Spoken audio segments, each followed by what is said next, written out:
इस वक्त एक बड़ी खबर आ रही है। दरअसल दुबई दौरे पर सीएम मनोहर लाल हैं और सीएम की बैठक का जो दौर है वो लगातार जारी है और प्रदेश में उद्योग और निवेश को लेकर चर्चा की जा रही है और अब तक 9 बैठकें पहले भी हो चुकी हैं। Global city round table conference में भी शिरकत की और 13 कंपनियों को निवेश के लिए आमंत्रित किया है। ये बड़ी अपडेट, बड़ी जानकारी आपको दे रहे हैं, जहां पर सीएम की बैठक का जो दौर है वो लगातार जारी है और प्रदेश में उद्योग और निवेश को लेकर चर्चा की गई और अब तक 9 बैठकों का जो दौर था वो हो चुका है। ये बड़ी जानकारी आपको दे रहे हैं। दुबई दौरे पर सीएम मनोहर लाल हैं और सीएम की बैठक का दौर जो है वो जारी है और प्रदेश में उद्योग और निवेश को लेकर चर्चाएं की जा रही हैं और 9 बैठक इसमें हो चुकी हैं। Global city round table conference की जो बैठक है वो भी करते दिखाई दे रहा है, यानी कि एक बड़े पैमाने पर हरियाणा को और साथ ही साथ हरियाणा प्रदेश को एक ऊंचाई पर ले जाने के लिए सीएम मनोहर लाल लगातार कार्य कर रहे हैं और इसमें अब तक 9 बैठकें जो है वो हो चुकी है और global city round table conference की जो बैठक थी, जो बातचीत थी, उसमें भी कई अहम फैसले लिए गए हैं। इससे पहले भी सीएम का दौरा दुबई का था और ये बड़ी जानकारी आपको दे रहे हैं। डिप्टी सीएम भी वहां पर मौजूद है, सीएम डिप्टी सीएम दोनों मौजूद। ये तस्वीरें देखिए, ये तस्वीरें वहीं से जहां पर डिप्टी सीएम और सीएम जो है वहां मौजूद हैं और दुबई दौरे पर सीएम मनोहर लाल पहुंचे हुए हैं और ये बड़ी जानकारी, बड़ी अपडेट आपको दे रहे हैं। सीएम की बैठकों का जो दौर है वो लगातार जारी है और अब तक 9 बैठकें जो है वो पहले ही हो चुकी हैं और सर्राफ समूह के चेयरमैन के साथ बैठक हुई। निवेश और व्यापार को लेकर कई अहम जो फैसले हैं वो भी होते नजर आए हैं।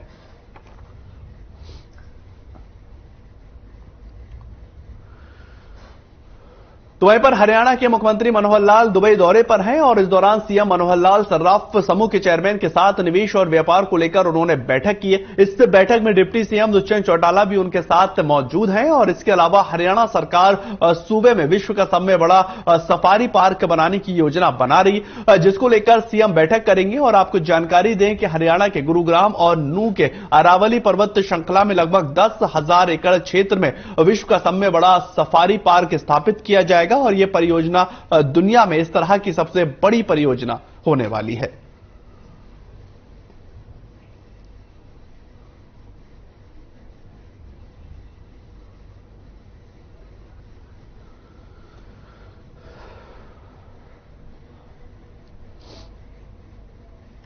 एक और बड़ी खबर चंडीगढ़ से आ रही है। आदमपुर उपचुनाव को लेकर यह बड़ी अपडेट आपको दे रहे हैं, जहां पर भारतीय जनता पार्टी ने अपने प्रभारी और सह प्रभारी नियुक्त कर दिए। कृषि मंत्री जेपी दलाल चुनाव प्रभारी की जिम्मेदारी निभाएंगे और राज्यसभा के सांसद कृष्णलाल पवार सह प्रभारी नियुक्त किए गए और प्रदेश सचिव सुरेंद्र आर्य भी चुनाव सह प्रभारी हैं। 6 अक्टूबर को जो बीजेपी चुनाव समिति की बैठक और उसके बाद पंचकुला में आदमपुर उपचुनाव को लेकर यह बैठक होगी। ये बड़ी जानकारी, बड़ी अपडेट आपको दे रहा है। आदमपुर उपचुनाव को लेकर 6 अक्टूबर को भारतीय जनता पार्टी चुनाव समिति की बैठक और पंचकुला में आदमपुर उपचुनाव को लेकर यह बैठक होगी और काफी महत्वपूर्ण यह आदमपुर उपचुनाव होने वाला है। भारतीय जनता पार्टी के लिहाज से भी, कांग्रेस पार्टी के लिहाज से भी, आम आदमी पार्टी के लिहाज से भी। ये देखिए, यह भारतीय जनता पार्टी का प्रेस नोट, प्रेस रिलीज, जहां पर भारतीय जनता पार्टी हरियाणा प्रदेश अध्यक्ष श्री ओम प्रकाश धनखड़ के द्वारा आदमपुर उपचुनाव हेतु चुनाव प्रभारी जेपी दलाल, मंत्री हरियाणा सरकार, इन तमाम लोगों को जो है वो नियुक्त किया गया है और साफ तौर पर यह बताने का उद्देश्य जो है वो ये है कि भारतीय जनता पार्टी सक्रिय भूमिका आदमपुर चुनाव को निभाती नजर आ रही है। इस खबर को लेकर हमारे साथ ब्यूरो हेड हमारे स्वर्णजीत सिंह बाबा जो है वो हमारे साथ जुड़ चुके हैं। स्वर्णजीत जी, आदमपुर उपचुनाव कितना महत्वपूर्ण है भारतीय जनता पार्टी के लिहाज से, आम आदमी पार्टी के लिहाज से, कांग्रेस के लिहाज से? देखिए, बिल्कुल शहनवाज, इस समय जो है खास तौर पर भारतीय जनता पार्टी के लिए आदमपुर उपचुनाव जो है वो बहुत महत्वपूर्ण है। आप तो कि सभी जानते हैं, खास तौर पर आदमपुर के लोग, हरियाणा के लोग भी ये जानते हैं कि कुलदीप बिश्नोई वहां पर कई बार जीत का परचम लहरा चुके हैं और कांग्रेस में रहते हुए वो विधायक बने और अब वो भारतीय जनता पार्टी खेमे में आ चुके हैं। पार्टी उनकी अब बदल चुकी है और कुलदीप बिश्नोई इस समय बीजेपी में है। तो इस बार भारतीय जनता पार्टी में रहते हुए कुलदीप बिश्नोई के लिए भी ये बहुत महत्वपूर्ण सीट है और 2024 में विधानसभा चुनाव है, लोकसभा चुनाव है। उन्हें देखते हुए हर राजनीतिक दल जो है वो अपना पूरा दमखम इस उपचुनाव में लगाने वाला है। एक तरफ बीते दिन विपक्षी पार्टी के नेता भूपेंद्र सिंह हुड्डा के अध्यक्षता में आदमपुर के कई दिग्गजों ने कांग्रेस का हाथ थामा, और दूसरी तरफ भारतीय जनता पार्टी खेमे में भी कई नेताओं का आना जारी है। लेकिन शहनवाज, ये कहना चाहूंगा मैं, इस समय राजनीतिक दलों की साख, खास तौर पर भारतीय जनता पार्टी और कांग्रेस की इस सीट के ऊपर कड़ी टक्कर जो है वो देखने को मिलेगी। भारतीय जनता पार्टी को फायदा ये पहुंचेगा कि जेजेपी, जननायक जनता पार्टी का कोई प्रत्याशी नहीं होगा, वो गठजोड़ में है और जेजेपी उनको समर्थन करते नजर आएगी, क्योंकि इसके बाद बहुत जल्द जो है पंचायती चुनाव है। तो हर राजनीतिक दल के लिए ये महत्वपूर्ण हो जाता है कि ये उपचुनाव जीता जाए। बिल्कुल बिल्कुल। स्वर्ण जी, एक में महत्वपूर्ण बात यह है कि अभी लगभग 1 महीने का वक्त है, और इसमें आम आदमी पार्टी का अगर जिक्र किया जाए तो आम आदमी पार्टी काफी ज्यादा एक्टिव है हरियाणा को लेकर, आदमपुर चुनाव को लेकर। क्या आम आदमी पार्टी अगर वहां सक्रिय भूमिका निभाती है, कांग्रेस पार्टी के लिए चुनौती खड़ी हो जाएगी?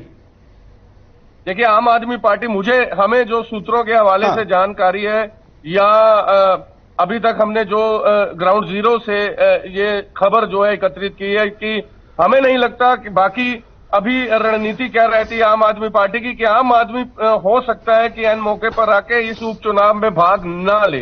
चैनल बहुत महत्वपूर्ण बात है मैं जो बता रहा हूं आपको, क्योंकि दूसरी तरफ ये उपचुनाव है, महज कुछ ही समय बचा है और विधानसभा चुनाव के लिए, क्योंकि आम आदमी पार्टी कभी नहीं चाहेगी कि इस उपचुनाव में अगर उनको हार मिलती है और उसका असर जो है आने वाले विधानसभा चुनाव में रहेगा, तो मुझे नहीं लगता कि किसी तरह का अरविंद केजरीवाल इसमें कोई रिस्क लेना चाहेंगे। और बात करें सुशील गुप्ता भी जो अध्यक्ष है आम आदमी पार्टी के, वो भी कोई रिस्क लेंगे। और दूसरी तरफ अभी चुनाव आयोग ने जो प्रेस कॉन्फ्रेंस डाली और 7 तारीख को चुनाव की हो सकता है घोषणा हो सकता है, और जो कि मैं पंचायती चुनाव की बात कर रहा हूं, तो कुछ नहीं पता कि पहले उपचुनाव होते हैं, पंचायती चुनाव होते हैं, ये अभी इस समय के गर्भ में है। शाहनवाज, बिल्कुल। एक और आखिरी सवाल स्वर्णजीत जी आपसे लेंगे, समझना चाहेंगे, क्या सोनाली फोगाट के परिवार से भी कोई आदमपुर चुनाव लड़ता हुआ नजर आ सकता है? इसको लेकर कोई जानकारी, कोई अपडेट?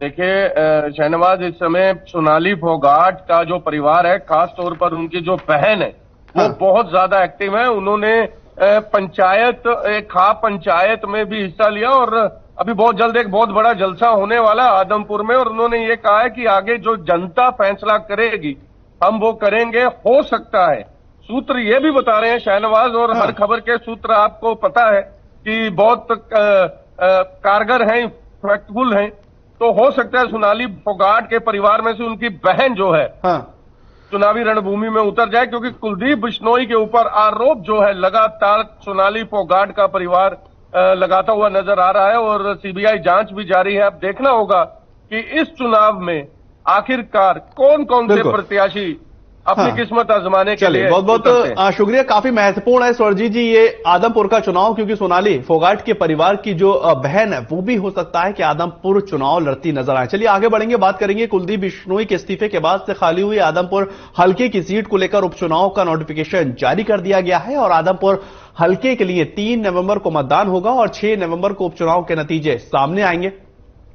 वहीं पर प्रदेश के पूर्व मुख्यमंत्री और नेता प्रतिपक्ष भूपेंद्र सिंह हुड्डा ने आदमपुर उपचुनाव को लेकर यह कहा है कि उपचुनाव को लेकर हमारी तैयारियां पूरी हो चुकी हैं, और आदमपुर उपचुनाव को लेकर कांग्रेस पार्टी सक्रिय है और सर्वे कराया जा रहा है, और जो भी मजबूत उम्मीदवार होगा उसके लिए चुनाव में कांग्रेस पार्टी की तरफ से उसको उतारा जाएगा।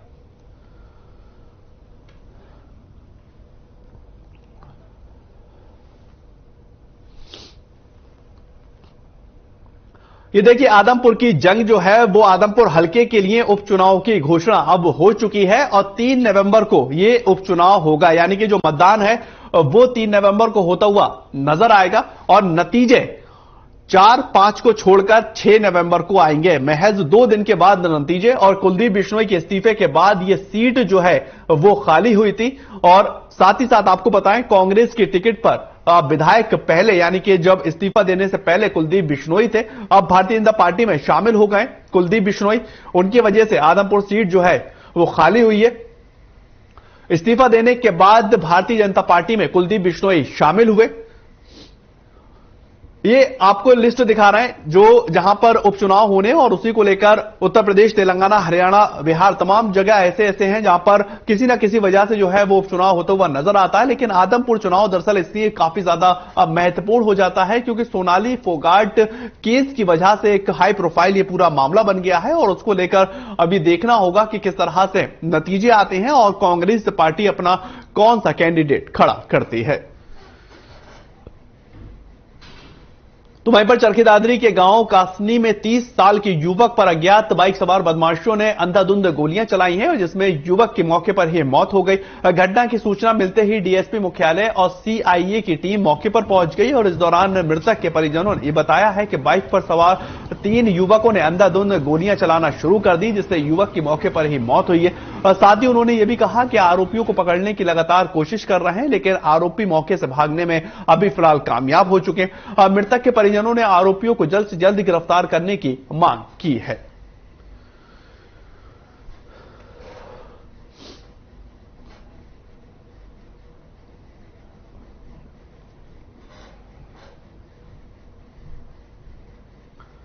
चलिए छोटा सा ब्रेक, जल्द हाजिर होते हैं।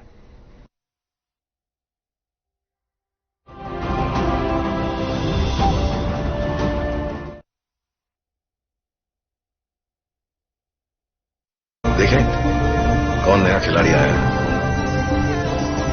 समझा देते हैं, प्यार से समझाएंगे। ये तो अपनी जुबान है। जुबान एक हो तो दिल भी एक होनी चाहिए। विमल, बोलो जुबान Kesari. Hey mom, hey, look, I can download a song really fast. I can make dosas faster. Must be joking. Bus, 3 easy steps. Mix with water, spread batter, fry. गाना डाउनलोड हुआ? नहीं, पर तब तक मैं इडली बनाती हूँ। हमने बनाया किड्स से। मेरे जैसा कोई दूसरा? जिसकी हर बात में भूल जाए, जिंदगी में रंग भर दे। मेरी जैसी मेरी अपनी पता का चाय, गजब का स्वाद। रूप मंत्रा आयुर्वेदिक फेस वॉश, इसमें है क्यूकम्बर के प्योर एक्सट्रैक्ट्स जो नेचुरली चेहरे को मॉइस्चराइज रखे। ये कोई कॉस्मेटिक नहीं, आयुर्वेदिक औषधि है। पंजाब है जसप्रीत का ठिकाना, मुंबई है आदर्श का आशियाना, केरल का गोविंद निवासी, कोलकाता में जन्म है काशी। हर हिंदुस्तानी की शान, ARB बियरिंग जोड़े सारा हिंदुस्तान। अगर आप पत्रकारिता के क्षेत्र में करियर बनाना चाहते हैं तो हम सिखाएंगे आपको इलेक्ट्रॉनिक मीडिया के हर गुण। जल्दी करें, साधना एकेडमी फॉर मीडिया स्टडीज में एडमिशन शुरू हो चुके हैं, सिर्फ कुछ ही सीटें बची हैं, तो देर बिल्कुल न कीजिए। हमारा कॉन्टैक्ट नंबर है 9999131700, 9999131800, या फिर आप हमारी वेबसाइट www.sadhnamedia.com पर विजिट कर सकते हैं। आप हमें noida.sams@gmail.com पर ईमेल भी कर सकते हैं। 100% जॉब प्लेसमेंट की गारंटी। आज ही संपर्क करें। रंगों का उमंगों का जज्बा कहाँ रुकता है, मन साफ है तेरा अंदर तो बाहर दिखता है। जो अच्छा हो, जो सच्चा हो, वही तो दिखता है। हम निर्मा एडवांस हैं, मन की तरह कपड़े भी साफ रखते हैं। निर्मा एडवांस। पंजाब है जसप्रीत का ठिकाना, मुंबई है आदर्श का आशियाना, केरल का गोविंद निवासी, कोलकाता में जन्म है काशी। हर हिंदुस्तानी की शान, ARB बियरिंग जोड़े सारा Hindustan. Hey mom, hey, look, I can download a song really fast. I can make dosas faster. Must be joking. Bus, 3 easy steps. Mix with water, spread batter, fry. गाना डाउनलोड हुआ? नहीं, पर तब तक मैं इडली बनाती हूँ। हमने बनाया किड्स।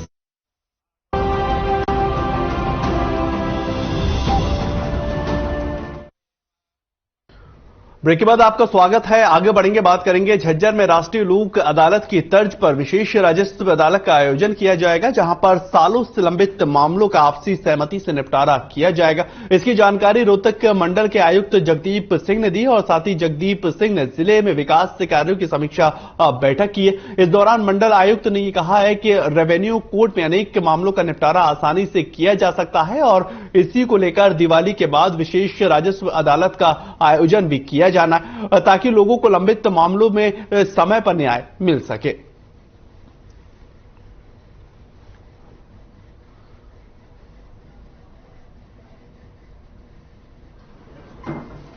ये तो आज कमिश्नर मैंने रोहतक डिवीजन ज्वाइन करने के बाद फर्स्ट विजिट थी झज्जर में, तो एक जनरल मीटिंग थी हमारी, जो मेन हमारे फ्लैगशिप प्रोग्राम्स है प्रोक्योरमेंट के जो अब स्टार्ट हुई है हमारी 1 तारीख से, उसके बारे में था। मंडियों का निरीक्षण के बारे में थी, उसके बाद जो हमारी सीएम अनाउंसमेंट्स थी, फिर अब आगे आने वाले जो पंचायत के इलेक्शन है उनके बारे में विचार विमर्श किया, भाई आगे अच्छे तरीके से हों और बढ़िया तरीके से शांतिपूर्वक इलेक्शन संपन्न हो, उसके बारे में चर्चा की हम। तो वहीं पर खबर अब अंबाला से आ रही है, जहां पर आरटीए टीम ने 3 पिकअप गाड़ियों के चालकों से टैक्स और अन्य दस्तावेज मांगे और इसके बाद जांच में यह पता चला कि इन तीनों गाड़ियों का टैक्स बकाया है, जिसके बाद आरटीए टीम ने इन तीनों गाड़ियों की चाबी बस स्टैंड इंचार्ज को जमा करवा दी और तीनों गाड़ियों का 41 हजार रुपए का चालान भी काटा गया और इसके बाद यह हंगामा शुरू हो गया और यात्रियों ने बताया है कि 4 धाम की यात्रा पर जा रहे थे और आज सुबह वैष्णो देवी से जब हरिद्वार की ओर जा रहे थे तभी हरियाणा में एंट्री के समय टैक्स भरने को लेकर रोका गया और इन जो चालक थे इनका टैक्स बकाया था, जिसके बाद मामले में जब आरटीओ दफ्तर में तैनात से बातचीत की गई तो उन्होंने बताया कि गाड़ियों का टैक्स जमा नहीं किया गया था, जिसके चलते 20-20 हजार रुपए का चालान किया गया है और कमर्शियल वाहन के पीछे का डाला खोलकर सवारियों को बैठाने पर 20-20 हजार का और अलग से चालान किया गया है।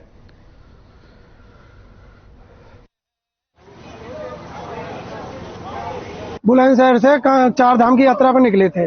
4 धाम की यात्रा कर लौट कर वैष्णो देवी से रात हम 11 बजे चले थे। सुबह 6 साढ़े 6 बजे करीब हम यहाँ हरियाणा पंजाब बॉर्डर पर आ गए थे। वहां हमने हरियाणा टैक्स कटाने के लिए गाड़ी रोकी थी, में टैक्स वाले नहीं थे। उसके बाद हमने यहाँ पर बस स्टैंड के पास गाड़ी रोक दी, अपनी गाड़ी खड़ी कर दी। उसके बाद पीछे से हरियाणा सरकार की एक गाड़ी आई बोलेरो, उन्होंने कही तुमने गाड़ी क्यों खड़ी कर रखी है? हमने कही जी हम टैक्स कटाने के लिए खड़ी करी है। वो कहते हैं कि अंदर स्टैंड में इसे लेके चलो, गाड़ी है। हमने गाड़ी अंदर कर दी, उन्हें अंदर करने के बाद में उन्होंने हमें मारपीट करी। 3 चालान है और ये ड्यूफुली लॉफुली किए गए हैं 3 चालान, एक टैक्स का, एक ओवरहैंग का है और एक इम्पाउंड का है। 41,000 तीनों का वो है और इसमें तीनों जो चालान है ये मतलब शरणार्थी थे, पिलग्रिम्स थे, लेकिन लॉ इज लॉ, तो उसके ऊपर जो भी इनके अगर कोई एप्लीकेशन आई है वो भी 7 बजे करीब मेरे संज्ञान में है मामला और कुछ लोगों द्वारा एक एप्लीकेशन दी गई कि आरटीए स्टाफ द्वारा हमारी गाड़ियां इम्पाउंड की गई। 37,000 रुपये का रोक लगाया उन्होंने उनके पास, 37,000 रुपये लिए हमारे से। उसके बारे में हमने जो अपनी प्रक्रिया शुरू कर दी है, जाँच कर रहे हैं उसकी, जो भी होगा कार्रवाई कानून। तो वहीं पर खबर अब भिवानी से है। भिवानी में सीआईए इंचार्ज रविंद्र कुमार ने पीसी की और इस दौरान उन्होंने कहा कि गैंगस्टर दीपक उर्फ टीनू जो लॉरेंस बिश्नोई गैंग से जुड़ा एक अपराधी है और दीपक कुमार उर्फ टीनू पर हरियाणा, पंजाब, चंडीगढ़, राजस्थान, दिल्ली में हत्या और हत्या प्रयास सहित अन्य मामले दर्ज है। हालांकि टीनू को हत्या के एक मामले में भिवानी पुलिस 2017 में बेंगलोर से गिरफ्तार कर लेकर आई थी, लेकिन अब दीपक कुमार उर्फ टीनू पंजाब से पुलिस की गिरफ्त से फरार हो गया। वहीं टीनू के फरार होने के बाद पुलिस की गतिविधियां भी तेज हो चुकी हैं और लगातार पुलिस उसको ढूंढती नजर आ रही है।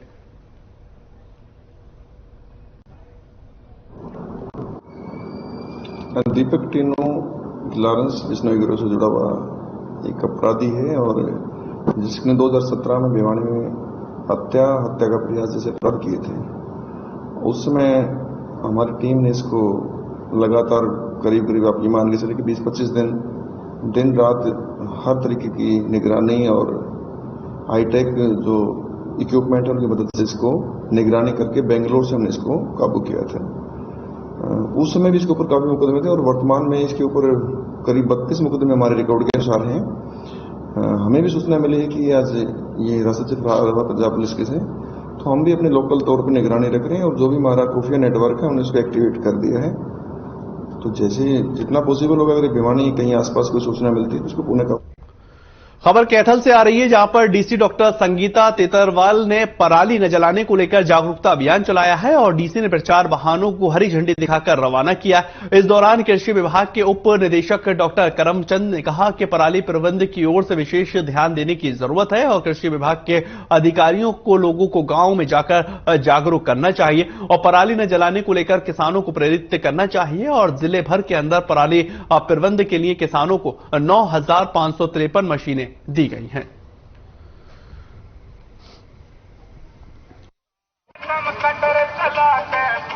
हमने व्यापक स्तर पर जो जिला कार्य योजना बनाई थी उसमें इन गाड़ियों का भी एक प्रोविजन था कि हम हर एक ब्लॉक में ये गाड़ियां लगातार 2-3 महीने चलेंगी जब तक पराली का प्रबंधन पूर्ण रूप से नहीं होता। उसमें ये किसानों को गांव-गांव में जाकर जागरूक करेंगी, पंपलेट्स बांटेंगी और यदि कोई किसान वहां पर आग लगाता मिला उसको साथ-साथ में बुझाएंगे। तो वहीं पर खबर कैथल से है, जहां पर किसान संयुक्त मोर्चा के आह्वान पर सैकड़ों किसान हनुमान वाटिका में किसान एकत्रित हुए और लखीमपुर खीरी के शहीद किसानों को न्याय दिलाने के लिए प्रदर्शन किया गया। इसके बाद लघु सचिवालय के सामने अजय मिश्रा टीनी के खिलाफ प्रदर्शन भी किया गया।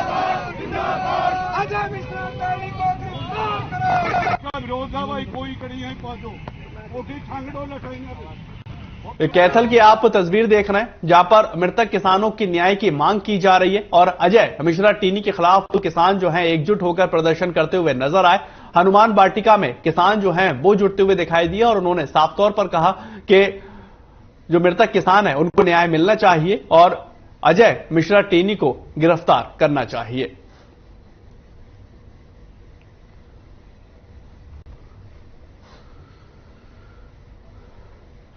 चलिए फिलहाल इस बुलेटिन में इतना ही। नमस्कार।